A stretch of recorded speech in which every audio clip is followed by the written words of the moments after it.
when I first attempt, in my first attempt, I got screened out, and okay in my second attempt, I make it. Yes sir. Sir मेरे first attempt में like मैं mentally prepared नहीं थी, मैंने सब okay. कुछ YouTube से देखा हम्म। एंड फिर लाइक अपना आइडिया बना के फिर मैंने हम्म। उसको अटेम्प्ट किया। तो इससे कहीं ना कहीं सर ये पता चल रहा है कि क्वांटिटी का कोई मैटर नहीं नहीं, मैटर सिंपल अगर आप क्वालिटी है तो अगर आप क्वालिटी। वर्ड्स कम भी करोगे तो बेहतर करोगे, अच्छा होगा। कोचिंग करके आते हैं, हम्म। फिर हम ये सोचते हैं कि जैसे हमने कोचिंग में देखे थे ऑब्स्टिकल वो सेम होने वाले हैं, बट वो कम्प्लीटली डिफरेंट होते हैं। ओके। फिर हम अपने अपने आइडियाज देते हैं। स्टार्टिंग में तो सब आइडियाज देते हैं, बट वो जस्ट 4 and 5 minutes सब के आइडियाज खत्म हो जाते हैं। फिर that was the time when you want to speak, like you have to speak. नहीं, मैंने इंग्लिश में ही दिया था, बट ये क्योंकि मैं हिंदी मीडियम से पढ़ी हुई हूँ अच्छा, आप भी हिंदी तो मीडियम से पढ़ी हुई हो? Yes sir. ये बट ये बहुत बड़ा टर्निंग पॉइंट है, मतलब हिंदी मीडियम वाले बच्चों के लिए बहुत बड़ी प्रेरणादायक कहानी। मतलब आप हिंदी मीडियम से पढ़ करके आपने वो किया? सर रिएक्शन सर, क्योंकि मैंने बोला चेस नंबर 6 था मेरा, तो मुझे लगा एक दो बच्चा मेरे से पहले बोलेंगे, बट उन्होंने सबसे पहले बोला चेस नंबर 6। उड़ान तेरी अभी बाकी है, पंखों को तू खोल दे, आसमां को छुड़ाएंगे।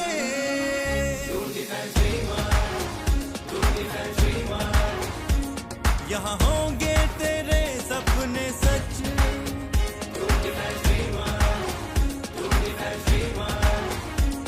यहाँ होते हैं सपने सच। कि असफलता एक चुनौती है, इसे स्वीकार करो, क्या कमी रह गई देखो और सुधार करो। जब तक न सफल हो चैन नींद की त्यागो तुम, संघर्ष का मैदान छोड़ मत भागो तुम। तो कोशिश करने वालों की कभी हार नहीं होती, लहरों से डरकर नौका पार नहीं होती। तो जय हिंद एवरीवन। आज हमारे साथ हैं सुभी चौधरी, जो कि उत्तर प्रदेश अमरोहा डिस्ट्रिक्ट से बिलोंग करती हैं, और इन्होंने अभी रिसेंटली एफकैट का रिटेन और एसएसबी का एग्जाम क्लियर करके अभी आने वाली 28 दिसंबर को अपनी एक नई जर्नी के लिए उड़ान भरने वाली हैं। तो सबसे पहले सुभी आपका स्वागत है ड्रीमर्स के इस डिजिटल प्लेटफॉर्म पर। और मैं बताना चाहूंगा कि सुभी जो है हमारी स्टूडेंट रह चुकी हैं ड्रीमर्स एसएसबी पैनल से। तो सबसे पहले सुभी मैं आपसे जानना चाहूंगा कि थोड़ा सा आप अपने बारे में बताएं और जिस जगह से आप बिलोंग करती हैं उसके बारे में बताएं, क्योंकि जो भी स्टूडेंट्स नए हैं। और साथ ही साथ ये भी बताना चाहूंगा सभी बच्चों को कि आज की ये जो सक्सेस स्टोरी है, ये उन सभी भारत की बेटियों के लिए बहुत प्रेरणादायक स्टोरी होगी, उन सभी विद्यार्थियों के लिए बहुत प्रेरणादायक स्टोरी होगी जिनका सपना है डिफेंस में जाकर के देश की सेवा करने का। तो सबसे पहले सुभी बेटा मैं चाहूंगा कि आप अपने बारे में थोड़ा सा बताएं। Okay, sir. So good evening, sir. Good So evening. my name is Shubhi Chaudhary, as you have introduced, and I came from Uttar Pradesh, Amroha okay. district, and I have completed my graduation. Then I started journey towards FCAT, okay. and when I first attempt, in my first attempt, I got screened out, and okay. in my second attempt, I make it, okay, and मतलब I'm आप very एक बार असफल हुई हैं? yes, sir. अच्छा, तो जब आप पहली बार स्क्रीन आउट हुई थी तो फिर Yes, क्या sir. क्या हुआ उस समय? स्क्रीन आउट होने के बाद तकलीफ हुई होगी? Yes, sir. अच्छा, Like तो जैसे मान लिया आपको, सबसे पहला मेरा क्वेश्चन आज ये है कि जब आपको पहली बार में असफलता मिली, फिर आपने yes, sir. दूसरी बार में आपने ड्रीमर्स ज्वाइन किया, Yes, sir. तो ड्रीमर्स की एसएसबी से आपको क्या हेल्प मिला बेटा? कैसे ड्रीमर्स की एसएसबी ने आपको हेल्प करी, या जो यहाँ के हमारे एसएसआर हैं, जैसे हमारे सीनियर कैप्टन जायसवाल सर हैं, या फिर Yes, group sir. Captain Madhukar Tyagi sir हैं, या विंग कमांडर दीपक सर हैं, कर्नल बालाकोटी सर हैं, तो हमारे सर लोगों ने आपको किस प्रकार की हेल्प करी कि आपने सेकंड टाइम में इतने बेहतरीन तरीके से, मैं देख रहा हूं कि जिस तरीके से आपकी जर्नी रही 15 दिन की, वो जो मैं अपने सर लोगों से बात करता हूं बहुत ही बढ़िया रही। क्या बताना चाहेंगे आप? Yes sir. सर मेरे फर्स्ट अटेम्प्ट में लाइक मैं मेंटली प्रिपेयर्ड नहीं थी, मैंने सब ओके। कुछ यूट्यूब से देखा हम्म। एंड फिर लाइक अपना आइडिया बना के फिर मैंने हम्म। उसको अटेम्प्ट किया फर्स्ट ओके। अटेम्प्ट में। Okay. But in my second attempt I think I need to like join some coaching just because of to gain some confidence. Okay. Because जब मैं अकेली प्रिपरेशन करती हूँ तो मैं ग्रुप डिस्कशन नहीं कर पाती थी। ठीक। अगर मैं ग्रुप डिस्कशन कर भी रही हूँ तो उधर लाइक अपने फ्रेंड्स के साथ तो वो सब डिफरेंट बच्चे होते हैं, फिर श्योर। उनका गोल डिफरेंट होते हैं। बिल्कुल। But when I joined Dreamers, then I got a platform to okay. discuss and with the children who have same goal as me, and and as you say that Jaswal sir, and Okay. Jaswal sir interview conduct किया था Jaswal sir ने, okay और उस interview से मुझे मेरे week points पता चले, और उन वीक पॉइंट्स को ओवरकम करने के लिए सर ने वेज बताए। ओके, सर ने आपको एंड कोई टिप्स दिया था? यस सर, क्या बताया था सर ने सर ने? मुझे सर ने मुझे कम्युनिकेशन स्किल्स पर वर्क करने के लिए बोला था, लाइक मिरर में बोल सकते हो आप खुद को देख के, ओके एंड बुक रीडिंग करना, okay and so many things also. Ahluwalia sir, okay Ahluwalia sir, वो confidence, like the way talk, and okay like I am the biggest fan of him. Okay, बहुत बढ़िया बहुत बढ़िया। और और साइक का पार्ट कैसा रहा? सर साइक एक्चुअली जब मेरा फर्स्ट अटेम्प्ट में मैंने जैसे साइकोलॉजी सोचा था ना, वो ओके बिल्कुल डिफरेंट था उससे। ओके। लाइक साइकोलॉजी सर ने इतने अच्छे से समझाई मुझे, हम्म। और वो बहुत अच्छा पार्ट था मेरा। मैं जिन चीजों से पहले डर रही थी वो बाद में बहुत इजी हो गई थी मेरे लिए। ओके, तो कहीं ना कहीं मतलब जो मैं आपके इस इंटरव्यू से भी थोड़ा बहुत वो कर पा रहा हूं कि पहले अटेम्प्ट में जैसे आपने बिना प्रिपरेशन के खुद से तैयारी करी, तो कहीं ना कहीं मैं उन बच्चों को भी कहना चाहूंगा कि देखो, आप जब खुद से किसी चीज की प्रिपरेशन करते हो तो हो सकता है आप रिटन एग्जाम क्लियर कर ले जाओ बस, बट कहीं ना कहीं वो आपको एसएसबी में प्रॉब्लम कर देगा। इसीलिए जो हमारी जैसे मान लिया जो ड्रीमर्स है, हम लोग जो रिटन एग्जाम की भी प्रिपरेशन करवाते हैं बेटा, तो उसमें भी क्या करते हैं कि सिर्फ रिटन की हम प्रिपरेशन नहीं करवाते हैं। 4 घंटे प्रॉपर रिटन एग्जाम की क्लास होती है, उसके बाद में 1 घंटा regular wing commander Deepak sir की बच्चों की पर्सनालिटी डेवलपमेंट की हुआ, या स्पोकन इंग्लिश के लिए रोजर सर हुए, ये परमानेंट उन बच्चों को हम लोग मतलब 1 से 1.5 घंटा रेगुलर ट्रेन करते हैं बच्चों को, क्योंकि एसएसबी कहीं ना कहीं बहुत इंपॉर्टेंट हो जाता है, रिटन ही सब कुछ नहीं है। Yes sir. ओके, बहुत अच्छी बात है। तो जब आप मान लिया आपकी एसएसबी थी, तो एसएसबी के पहले दिन कितने बच्चों ने रिपोर्ट किया था सेंटर पर? Sir it was I think और सेंटर आपका कौन सा था, ये भी एक बार क्लियर कर दो सारे बच्चों को। Centre sir 4 AFSB Varanasi. Okay, तो कितने बच्चों ने रिपोर्ट किया था पहले दिन? Sir I think it was 185। अच्छा, 185 185 स्टूडेंट ने रिपोर्ट किया। Yes sir. स्क्रीन इन कितने हुए थे? Screen in I think it was 65। 65 student screen in हुए। Yes sir. ओके, तो how was your psychological test in SSB? Sir in SSB, हाँ, SSB sir के अंदर आपका साइकोलॉजिकल टेस्ट कैसा गया? क्योंकि मैं पहले से बहुत ज़्यादा प्रैक्टिस की हुई थी मैंने, और मुझे पता था कि वो 12 स्टोरीज राइटिंग और WAT और SRT, हाँ। तो मैं बहुत अच्छे से प्रिपेयर्ड थी उन सब चीज़ों के लिए। ओके और जैसा मैंने सोचा था जितना स्मूथली वो जाने वाला है, वो उतना अच्छे से ही गया था। ओके, तो WAT के कितने वर्ड आपने किए होंगे लगभग? Sir almost 60। 60 कर दिए थे। Yes sir. अच्छा, एसआरटी में कितने अटेम्प्ट किए थे? SRT में मैंने अटेम्प्ट किए थे I think 32 only। 32। Okay, sir, तो कॉन्फिडेंस था कि निकल जाएगा? Yes sir. चलिए, बिकॉज बहुत I think quantity doesn't matter but the matters quality. Sure sure sure. अच्छा, तो मैं जानना चाहूंगा, जैसे मान लिया जो बच्चे भी प्रिपरेशन कर रहे हैं, आपको जो देख रहे हैं, तो उन बच्चों को आप क्या अप्रोच देना चाहोगी WAT या SRT के लिए? Sir I think be realistic. Okay, क्योंकि इससे पहले भी मैंने इंटरव्यू लिया और उसमें भी मैंने देखा बच्चे बता रहे थे कि किसी ने बताया कि मैं 60 किया, किसी ने बोला कि मैंने 52 किया, तो जैसे आपने बताया कि SRT में आपने 32 किया, तो इससे कहीं ना कहीं ये पता चल रहा है कि क्वांटिटी का कोई मैटर नहीं, सिंपल अगर आप क्वालिटी है तो अगर आप वर्ड्स कम भी करोगे तो बेहतर करोगे, अच्छा होगा। Yes sir. Yes sir. Okay, good. अच्छा, सेकेंड डे कैसा रहा आपका SSB के अंदर? सर सेकेंड डे बहुत अच्छा था, उसमें GTO टास्क किए हमने, और सेकेंड डे हमारा ग्रुप डिस्कशन से स्टार्ट हुआ था। ओके, तो ग्रुप डिस्कशन में आपको मतलब क्या प्रॉब्लम आई, कुछ प्रॉब्लम आई या आपको लगा कि बढ़िया जा रहा है? सर जब मेरा फर्स्ट अटेम्प्ट था तो वो फर्स्ट ग्रुप डिस्कशन जो कि पिक्चर परसेप्शन डिस्कशन, तो वो उस टाइम मुझे नहीं पता था कि इतना ऐसा फिश मार्केट बनने वाली है। ओके। तो उस टाइम मैं मेंटली प्रिपेयर्ड नहीं थी, but in my second attempt हाँ। मैं बहुत सारी प्रैक्टिस कर चुकी थी। उधर हम 12 स्टूडेंट्स थे SSB कोचिंग के टाइम पर। ओके तो वहां पे रोकर सर ने बहुत सारी क्लासेस हमें दी थी और बहुत बार हम प्रैक्टिस किए हुए थे, तो मैं उस टाइम प्रिपेयर्ड थी कि हाँ ये फिश मार्केट बनने वाली है और मुझे इसे कैसे हैंडल करना है। ओके, ठीक है। अच्छा, तो वो ग्रुप मैं डिस्कशन के बाद में जब आप GTO टास्क की तरफ जब आप गए, ठीक है, तो आपको क्या डिफरेंट क्या कुछ यूनिक चीजें कुछ भी लगी हो जो आप बताना चाहेंगी? सर उस यूनिक सर इसे स्टार्टिंग में क्या होता है, हम सारे बच्चे सबके पास आइडियाज होते हैं, ओके ठीक है, बट वो ऑब्स्टिकल डिफरेंट होते हैं हर जगह से। सभी मोस्टली पीपल कोचिंग करके आते हैं, फिर हम यही सोचते हैं कि जैसे हमने कोचिंग में देखे थे ऑब्स्टिकल वो सेम होने वाले हैं, बट वो कम्प्लीटली डिफरेंट होते हैं। ओके। फिर हम अपने अपने आइडियाज देते हैं।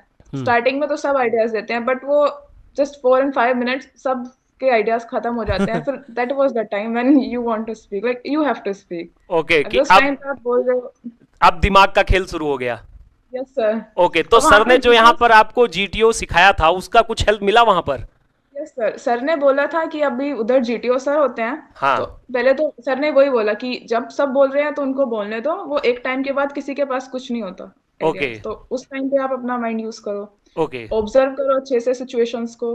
एंड उधर जीटीओ सर होते हैं, वो आपको क्लू देते हैं। उनको Okay. दिखता है कि अगर आप सुन रहे हो तो वो क्लू कैच करना चाहिए आपको। चलो। लाइक अटेंशन आपकी होनी चाहिए कि आप अच्छे से कैच कर सको। ओके, तो how many obstacle you did?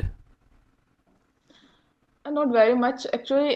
In full pro, like if I had really told you, then कोई भी ऑब्स्टिकल कंप्लीट नहीं हुआ था। बस एक Okay. कमांड टास्क मैंने अच्छे से किया था वो। अच्छा, कमांड टास्क आपने, बाकी कोई ऑब्स्टिकल आपसे बेहतर नहीं हो पाए थे? नहीं मैंने नहीं, वो तो फुल ग्रुप था ना। हाँ। वो अकेला मैं नहीं थी, बट फुल ग्रुप ऐसा कुछ भी नहीं था कि हमने सारे टास्क पूरे किए हों। ओके। वो आधे ही हुए थे, और आई थिंक आधे ही होते हैं। वो उधर जितने हमारे ग्रुप थे उसमें हम बाद में बात करते थे, तो सभी यही बोलते थे कि आधा हुआ और आधा ही हुआ। मतलब कॉन्फिडेंस बहुत इंपॉर्टेंट है, डरना नहीं है। यस, नहीं डरना, क्योंकि अच्छा। आपको अभी हर जगह लगेगा कि नहीं मैंने खराब किया है, इसने अच्छा किया है, वो हर पॉइंट पे लगेगा। ओके। इवन ग्रुप टास्क में तो बहुत ज्यादा लगेगा। ओके। अच्छा, जीपीई के लिए क्या अप्रोच था आपका? GP sir, first of all आपको बहुत अटेंटिवली उसको सुनना है। हाँ। इंस्ट्रक्शंस को बहुत सर, मतलब कोई भी टास्क है, अगर आप इंस्ट्रक्शंस बहुत अच्छे से सुन रहे हो ना, तो वो पूरा इंस्ट्रक्शंस आपको बता देते हैं कि आपको किस तरह अप्रोच करनी है किसी भी टेस्ट को। ओके। बस लाइक उसी तरह आपको बस फॉलो करने हैं इंस्ट्रक्शंस। एंड उसमें भी यही होता है, बी रियलिस्टिक। ओके। लाइक आपको सुपर हीरो नहीं बनना है, आप ह्यूमन हो। ओके, और फिर तो उसी वही तरह आप आपको अपना approach- रहो, मतलब एक्स्ट्रा ऑर्डिनरी बनने की कोशिश मत करो। कोई जरूरत नहीं है। हाँ, मतलब बहुत दिखावे की आवश्यकता नहीं है कि हाँ मैं बहुत कोई एक्स्ट्रा जरूरत मैं ये कर दूंगा वो कर दूंगा। Yes sir. चलिए, बहुत अच्छी बात है। अच्छा, जैसे मान लिया बहुत सारे बच्चे ऐसे होंगे जिनको जीपीई का मतलब नहीं पता होगा, तो एक बार आप इसका फुल फॉर्म या फिर कुछ जो इसके बारे में थोड़ा सा बताएं। ये मान लो कि मैं कोई स्टूडेंट हूँ। Yes sir. हाँ। So sir GP sir of course ये एक ग्रुप टास्क होता है, हाँ। और इसमें सर आपको लाइक एक वुडन और वो सोइल, वो कैसे भी हो सकता है, आपको कुछ ऑब्स्टिकल शो करेंगे वो। क्लियर। ठीक है, आपको फिर उसमें कुछ हर्डल्स होंगे, कुछ प्रॉब्लम्स होंगी, 3-4 प्रॉब्लम्स होंगी। वो 3-4 प्रॉब्लम्स को फर्स्ट ऑफ ऑल आपको like first A B, like हमें वो सारी सॉल्व एक ही टाइम पे करनी होती है, बट जब हम उनको बोलते हैं तो वो हमें उन्हें प्रायोरिटी देनी होती है। तो हम प्रायोरिटी ह्यूमंस, लाइक किसी किसी की जान जा रही है तो उसको फर्स्ट प्रायोरिटी देंगे ऑफ कोर्स। कोई किसी का एक्सीडेंट हुआ है उसको, और कुछ ट्रिवियल मैटर्स होते हैं जिनको हमें लास्ट के लिए छोड़ना होता है। ओके। मतलब हम जब शो बोलते हैं तब वो 1 2 3 4 होती है, लेकिन हम जब उन्हें सोल्व कर रहे होते हैं वो सेम टाइम पर सोल्व हो रही होती हैं। Okay. It's a easy time.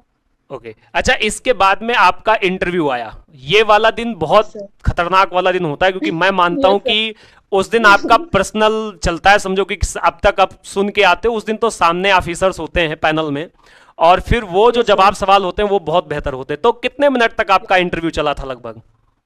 Sir मेरा इंटरव्यू ऑलमोस्ट 1 आवर। अच्छा, 1 घंटे चला था। Yes sir. कोई ऐसा क्वेश्चन जो आपने छोड़ा हो? छोड़ा हो सर, वो बहुत इजी इंटरव्यू होता है। आई थिंक जो फ्रेशर्स होते हैं, लाइक मुझे नहीं पता, क्योंकि जैसा भी था मेरा फर्स्ट टाइम वो इंटरव्यू था। अच्छा, कोई एक बार, क्वेश्चन जो आपको याद हो जो आपके इंटरव्यूअर ने पूछा हो उस समय? सर सब सारे क्वेश्चंस बहुत इजी होते हैं, बट आपको हम डरना नहीं होता फर्स्ट ऑफ ऑल। ओके। और आपको जो आता है वो बोलो। अच्छा। नहीं आता उसको छोड़ दो। उसमें सर ने मेरे से पर्सनल ऐसा लाइक मेरे बारे में पूछा, देन मेरी my education journey, then my weak points, like मुझे जो लगता है मेरे अंदर वीकनेस है, मुझे जो लगता है मेरे अंदर स्ट्रॉन्ग पॉइंट्स हैं। देन फिर मेरे सब्जेक्ट नॉलेज पूछी, लाइक उन्होंने पूछा what are you doing now, so I just think I am pursuing masters in mathematics. Then उन्होंने कुछ क्वेश्चन मैथमेटिक्स के ऊपर पूछे। अच्छा, कोई क्वेश्चन याद है मैथ में जो क्वेश्चन आपसे पूछा था? सर ने पहले तो पूछा था, वही ओलंपियाड का टाइम था उस टाइम, मैथ्स ओलंपियाड। ओके। उन्होंने पूछा था मैंने वो क्यों ज्वाइन नहीं किया। अच्छा। लाइक अगर मैं अच्छी हूँ मैथ्स में और मैं मास्टर्स कर रही हूँ मैथ्स में, तो मुझे कुछ कोशिश करनी चाहिए थी उसके लिए। सही। बट बट मैं मेरे को पता ही नहीं था उस टाइम तक। उस टाइम मैं जब जनरल नॉलेज और करंट अफेयर्स पढ़ रही थी, तब मैंने to be honest first time सुन रही थी maths olympiad. So I just so मैंने उनको वही बोला, sir I was not aware about it. Okay, then he asked me about some formulas of trigonometry like cos square, वो just formal अच्छा, questions like basic what is, questions पूछे आपसे। yes sir। मतलब जो बच्चे मैथ नहीं पढ़ते हैं उनको ध्यान रखना चाहिए, थोड़ी बहुत मैथ पढ़ लेनी चाहिए। नहीं, हाँ, अगर आप कुछ सब्जेक्ट से पढ़ रहे हो तो उसकी बेसिक नॉलेज आपको होनी चाहिए, हो सकता है वो उधर पूछ सकते हैं आपको। ओके। फिर फिर क्या सजेशन देना चाहोगी, कोई एडवाइस जो बच्चे, जिन बच्चों का भी इंटरव्यू है, जैसे मान लिया कोई बच्चे का, बहुत सारे बच्चों का एनडीए का स्टार्ट हो रहा है, क्या सजेशंस देंगी आप? सर फर्स्ट ऑफ ऑल आप डरना बिल्कुल मत, फर्स्ट अटेम्प्ट में नहीं होगा, सेकंड में होगा। हाँ। लाइक एंड सेकेंडली आप रियलिस्टिक रहना है आपको, क्योंकि वहां पे आपको बहुत सारे बच्चे मिलेंगे आपके पर्सनालिटीज जिनकी बहुत अच्छी लगेंगी। मुझे भी लगी कि, मुझे कई बार लगा कि यार मैं नहीं होंगी तो ये हो जाएगी रिकमेंड, ओके। बट ऐसा नहीं होता।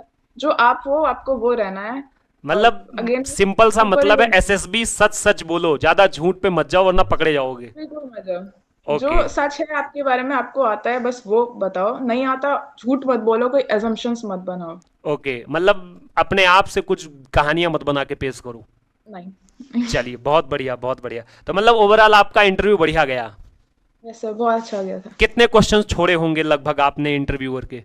इंटरव्यू में हम्म। सर ने मेरे से करंट अफेयर्स पूछी थी, लाइक हम्म। दो current affairs about defence and दो ओके। About national. तो आपने तो अपना वो सारा इंटरव्यू इंग्लिश में ही दिया था कि कुछ हिंदी के वर्ड भी यूज किए थे? क्योंकि हिंदी मीडियम का बहुत बड़ा डाउट होता है कि सर क्या हमें हमेशा इंग्लिश ही यूज करना है, हिंदी बोल ही नहीं सकते, अपराध है, क्या ऐसा कुछ था? नहीं, मैंने इंग्लिश में ही दिया था, बट ये क्योंकि मैं हिंदी मीडियम से पढ़ी हुई हूँ अच्छा, आप भी हिंदी तो मीडियम ये से पढ़ी हुई हो? Yes sir. ये बट ये मेरे, बहुत बड़ा टर्निंग पॉइंट है, मतलब हिंदी मीडियम वाले बच्चों के लिए बहुत बड़ी प्रेरणादायक कहानी। मतलब आप हिंदी मीडियम से पढ़ करके आपने वो किया। Yes sir. ओके, बहुत अच्छी बात। तो बताओ तो क्या ये, कहना चाहोगी हिंदी मीडियम वाले बच्चों को? बहुत डरते हैं सब। अरे डर सर, इंग्लिश एक लैंग्वेज होती है। हम हिंदी मीडियम में भी इंग्लिश पढ़ते हैं सर, श्योर। ठीक है वो, बट थोड़ा सा ज्यादा ध्यान देने की जरूरत होती है। अभी हमें 12th से हमें सबको पता होता है, इवन अब तो 10th से बचपन से पता होता है कि क्या करना है। ओके। फिर आपको, अगर आपको पता है आपको डिफेंस ज्वाइन करना है, आपको आगे एसएसबी फेस करना है, तो थोड़ी सा ध्यान अपने उस सब्जेक्ट पे देना चाहिए। बिल्कुल एंड श्योर। डरना बिल्कुल नहीं होता आपको। पूरी फॉर्मल या उधर वो इंग्लिश ग्रामर चेक नहीं कर रहे हैं आपकी, आपको इंग्लिश इतनी बोलनी है कि वो बस आप जो बोलना चाह रहे हो वो समझ जाएं। ओके। कॉन्फ्रेंस का इंग्लिश प्रोसीजर क्या था? सर कॉन्फ्रेंस हमारी सुबह 9 बजे से स्टार्ट हुई थी। हाँ ठीक। एंड मेरा चेस नंबर 6 था, बट एंड से स्टार्ट किया उन्होंने, और 3 बजे आता है। ओके। और वो 3 बजे तक की जो जर्नी थी, सुबह 9 से 3 बजे तक हम बैठे हुए, वो डर। बहुत धक धक धक धक, हाँ। Yes sir. सर लाइक 2 से 3 मिनट कॉन्फ्रेंस चलती है सबकी। ओके। उसमें नॉर्मल नॉर्मल एक या दो क्वेश्चन पूछते हैं, like how was your stay, how was your experience, and okay. Any suggestion would you like to give us. Okay. So normal questions. आपने क्या सजेशन दिए थे? सर कोई सजेशन नहीं दिए, बट उन्होंने फिर मेरे से पूछा था like what is your biggest achievement till now. Okay. So तो आपने आई क्या टोल्ड बताया? Them that sir being able to sit there. Okay, very good. अच्छा, मान लिया जब आपका कॉन्फ्रेंस की जब अनाउंसमेंट होना शुरू हुआ, उस समय क्या लग, कैसे था, क्या स्थिति थी वहां की? सर वहाँ पे हम लोग एक हॉल में बैठे होते हैं सभी, हम्म। जो कॉन्फ्रेंस, तो उधर एक वॉच लगी, क्लॉक लगी हुई होती है, तो उस पर टाइमिंग आता है, टाइमर आता है कि हम्म। अगर वो रेड है, हम्म। ग्रीन है, मतलब रेड ग्रीन वैसा होता है कुछ। ओके। तो उसमें ना ऐसे सेकंड, तो हम लोग अभी बच्चे बैठे हुए हैं, तो सब अपनी अपनी कहानी बता रहे हैं कि यार इसका आधा घंटा चला, क्या क्वेश्चन, वो आधा घंटा किसी का नहीं चलता। हाँ। वो बीच में उनका लंच ब्रेक हो जाता है, फिर टी ब्रेक हो जाता है, हम्म। बट 2 से 3 मिनट चलता है सबका। तो वो जब बस ऐसा होता है। डीएसओ ने आपके चेस्ट नंबर की अनाउंसमेंट की तो उस समय क्या फीलिंग थी? सर बहुत डर था। लाइक ऐसा फीलिंग हो रहा था, क्योंकि उससे पहले लग रहा था ना किसी का आधा घंटा चला, तो वो हाँ। तो बाद में पता चलता कि वो आधा घंटा नहीं था, वो भी 2 से 3 मिनट था। But okay. वो पहले ऐसा फील होता है कि इतने टाइम रुके हुए हैं, तो वो क्या पूछने वाले हैं। यहाँ तो इतने सारे ऑफिसर्स हैं, इंटरव्यू में एक ने इतना पूछा था, ओके। तो यहाँ तो इतने सारे ऑफिसर्स हैं, क्या पूछेंगे, तो वो वो बहुत फिर अंदर जाते हैं, वो एक प्राउड मोमेंट होता है जब इधर से सारे ब्लू यूनिफॉर्म्स में सारे ऑफिसर, लाइक आप अपना फ्यूचर देख रहे होते हो, लेकिन दिमाग में होता है कि एक दिन मेरी यूनिफॉर्म भी होने वाली है ये। सही तो बात वो है। बहुत प्राउड मोमेंट होता है। आई थिंक कॉन्फ्रेंस सबसे ब्यूटीफुल मोमेंट होता है पूरे एसएसबी का। अच्छा, सबसे beautiful moment conference. Yes sir. तो जब आपको पता चला कि आप रिकमेंड हो गई हैं तो क्या रिएक्शन था? पहली कॉल किसको थी? सर रिएक्शन सर, क्योंकि मैंने बोला चेस नंबर 6 था मेरा, तो हम्म। मुझे लगा एक दो बच्चा मेरे से पहले बोलेंगे, बट उन्होंने सबसे पहले बोला चेस नंबर 6। ओके। तो मैं ऐसे बैठी हुई थी और मैं कंफर्म कर रही थी कि चेस नंबर 6 अच्छा। कि मेरा सच में चेस नंबर 6 में, ऐसे पूरे शॉक हो गई। फिर उसके सरप्राइज होके उठी, ओके। लाइक वो फीलिंग ऐसा था कि लाइफ में सब कुछ मिल गया, ओ। कि वो बस मिल गया, अब मिल गया, इतनी खुशी I can tell you. Like वो बहुत अच्छा मोमेंट होता है हमारी लाइफ का। उसके बाद सबसे पहले, उसके बाद तो थोड़ा डॉक्यूमेंटेशन और वेट और हाइट होती है। हम्म। फिर आई थिंक 2 घंटे बाद मुझे फोन मिला था उसके, तो मैंने सबसे पहले ऑफकोर्स पापा को फोन किया था, फिर हम्म। मम्मी को फोन किया था। तब पापा ने, फिर जब उसके पापा को आपने बताया कि मतलब मैं हो गई, तो पापा के क्या रिएक्शन थे? पापा बहुत खुश थे, इवन लाइक वो बोल भी नहीं पा रहे थे, इतना खुश थे। अच्छा भाई, खुशी के आंसू हो भी क्यों ना, बिटिया अब जो है फाइटर पायलट बनेगी, है उड़ाएगी एकदम जहाज, जय जय। तो फिर खुशी तो होगी बेटा, है कि नहीं? Yes sir. चलिए, बहुत मतलब फाइनली आपने जो सपना देखा था वो सपना आप सच होने वाला है। आने वाली यस सर। 28 तारीख को आप अपने सपनों की उड़ान भरने जा रही हैं, अपने परिवार की उड़ान भरने जा रही हैं। तो ये यस सर। सबसे बड़ा, और हमारी तरफ से आप जो है बेटा अपनी जो है पूरी फैमिली को कांग्रेचुलेशन कहिएगा। और यस सर। जब भी आप लोग देहरादून आए तो ड्रीमर्स में आपको और आपकी पूरी फैमिली को हम लोग इनवाइट कर रहे हैं, ठीक है? यस आइएगा सर। अपना जो है, और जो बच्चे भी पढ़ रहे हैं उनका भी ऐसे मार्गदर्शन समय समय पर करते रहिएगा, ठीक है? तो यस सर। एट लास्ट सुबह मैं आपसे ये जानना चाहूंगा कि जो ओवरऑल जर्नी थी वो तो आपने बताया, 11th 12th आपका कैसा था? मतलब इस पूरा आपने यूपी बोर्ड से ही सब कुछ कर रखा था? Yes sir. मैं 7th to 12th पूरा यूपी बोर्ड से स्टडी किया। मैं नर्सरी टू 6 मैं सीबीएसई बोर्ड की स्टूडेंट रही थी। अच्छा, तो देन फिर सीबीएसई से यूपी बोर्ड में चली गई? Yes sir. क्यों? सर एक्चुअली रीजन तो मुझे नहीं पता है। वो जिस मैं जब पढ़ती थी, जब मेरा नर्सरी में एडमिशन हुआ था, वो स्कूल सिर्फ 8 तक था। ओके। तो तो उसके बाद आप, पापा ने, मुझे पता चला कि आप एनसीसी भी करती थी, यस सर, मैं एनसीसी, तो यस सर। उसका बेनिफिट मिला आपको? सर क्योंकि वो एनसीसी आर्मी भी, सर एनसीसी का बेनिफिट ऑफ कोर्स आपको डिसिप्लिन बनाती है एनसीसी, बिल्कुल।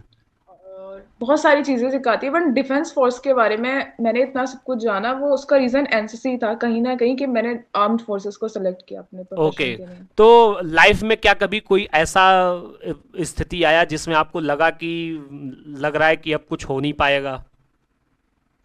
नहीं, अभी तक नहीं आया। मम्मी पापा का पूरा सपोर्ट रहा? यस सर, पूरा 100%। तो जब लाइक, आप लौट के आई होंगी एसएसबी सेंटर से, फिर तो घर में खूब स्वागत हुआ होगा? यस सर, बहुत खुश थे सभी लोग, मुझे मिठाई खिला रहे थे। हाँ आरती उतार रहे थे मेरी। चलिए, बहुत अच्छी बात। यहाँ आइए, आपको यहाँ पर भी हम लोग मिठाई खिलाएंगे, ठीक है? Yes sir. चलिए, बहुत अच्छी बात है। और इसके बाद एक और बात बताएं आप हमें, आप अपने घर में कितने भाई बहन हैं? सर 3। 3। आप सबसे बड़ी यस हैं? सर। नहीं, बीच में आती हूँ मैं। अच्छा, चलिए, तो छोटे वाली के लिए आप समझो प्रेरणा स्रोत बन चुकी हैं। Yes sir. चलिए, बहुत अच्छी बात है, और आपको बहुत बहुत शुभकामनाएं बेटा, ठीक है? और ऐसे ही अपने परिवार का, ड्रीमर का और देश का नाम रोशन करते रहिएगा, ठीक है? अच्छा, जो जो लोग आज भी अपने, कहीं ना कहीं मैं जो मानता हूं कि कई सारे गांव क्षेत्र आज भी ऐसे हैं जहां पर लड़कियों को आज भी एजुकेशन नहीं दिया जाता है। इवन कहीं ना कहीं आज भी घर में जब किसी के यहाँ बिटिया का जन्म होता है तो लोग दुखी हो जाते हैं। तो यस सर। उस पर क्या कहना चाहोगी? मतलब मेरे अनुसार ऐसा नहीं होना चाहिए, क्योंकि आज बेटियां भी वो काम कर रही हैं जो कभी बच्चे करते थे और उनसे अच्छा कर रही हैं। क्या यस कहना सर। चाहोगी आप उस पर? क्या कहना, उन पेरेंट्स को क्या आपका राय है? सर एक्चुअली, अब बेटी या बेटा, सर वो आई थिंक सब कुछ उसकी एजुकेशन पर डिपेंड करता है। आप उसको कैसा बता रहे हो। एक छोटा बच्चा को नहीं पता होता कि वो क्या है, ठीक सही है? बात। तो हम बताते हैं कि हमने डिफरेंशिएट कर रखा है कि boys are meant to be like go outside and study and do their own, जो भी वो करना चाहते हैं, और girls are meant to be at their home. But हमें, अगर हम उन्हें बताएंगे बचपन से कि तुम्हें ये उन्हें सारी चीजें दिखाएंगे कि इतने सारे ऑप्शंस हैं हमारे पास, बड़े हो गए, हम किचन के लिए नहीं बने हैं, हमें घर के झाड़ू पोछे के लिए नहीं बने हैं। सही बात। तो वो हम, अगर हम उसको बताएंगे ही नहीं ये सब, और उसको सारी चीजें हम अच्छे बताएंगे, तो वो अच्छे से ही बड़ा होगा, वो अच्छी सारी चीजें करेगा। बिल्कुल, अगर मौका दिया जाएगा तो बिल्कुल बच्चियां भी आगे बढ़ेंगी। यस और सर। मैं कहीं ना कहीं उन सभी पेरेंट्स के लिए आज ये बहुत बड़ा मैसेज है कि आप भी अपने बच्चियों को पढ़ाइए, और वो भी बच्ची एक ना एक दिन सुवी चौधरी के जैसे एक दिन बहुत आराम से इस देश का नाम रोशन, आज आपके मदर फादर बहुत प्राउड फील कर रहे होंगे बच्चे, वो आपसे एक्सप्लेनेशन भी नहीं दे सकते कि उनके मन में, उनके दिल में क्या चीज़ें चल रही होंगी। बस मेरी सजेशन आपको यही हमेशा रहेगी कि जीवन में कितनी भी ऊंचाइयों पर पहुंच जाइएगा, कहीं भी चली जाइएगा, लेकिन अपने मम्मी पापा को कभी मत भूलिएगा, कि एक माँ बाप अपने कलेजे के टुकड़े को बहुत मेहनत करके पालते हैं और पढ़ाते हैं। तो संस्कार बहुत ज़रूरी है, और खूब मेहनत करिएगा, माँ बाप की हमेशा सेवा करिएगा, ठीक है। Yes yes sir. चलिए, बहुत बढ़िया लगा सुभी आपसे बात करके, और उम्मीद है कि जो हमारे स्टूडेंट्स होंगे चैनल के माध्यम से, या जो भी ऑडियंस होगी वो भी देखेगी, वो भी सब खुश होंगे। और उन सभी लोगों की तरफ से आपको गुड लक, आपके आने वाली जर्नी के लिए आपको बहुत बहुत शुभकामनाएं ड्रीमर्स की तरफ से। क्लियर बेटा? Yes sir. चलिए, okay okay, thank you. Thank you sir. Okay बेटा।